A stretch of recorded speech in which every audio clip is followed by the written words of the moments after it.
Ever had one of those days where it seems like half your class is absent, but you need to keep teaching for the kids that are there, but you don't really know what you're going to do for the kids that aren't there in school? Well, the Record Your Class feature on Note solves all of your problems. So I'm going to go ahead and show this to you. It's really awesome because all you have to do is start recording here, and then Note will auto-generate notes for you. So if I press start recording, all right, and let's see here. I am teaching parts of speech today, and a noun is a person, place, or thing. An adjective is a describing word.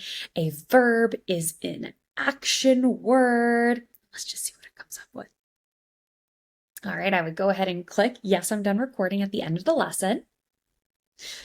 And then this recording really acts like your file. So then I have the option to create all of these different things. I'm going to do notes just because that's what I want to put on my Google Classroom for the kids who were absent. And then I have all of these different settings that I could align to as well. So Kai's working it out for us. All right, here we go. So just from that short recording, Kai was able to generate notes on nouns, adjectives, and verbs, which were the three parts of speech that I went over in my mini lesson with you guys.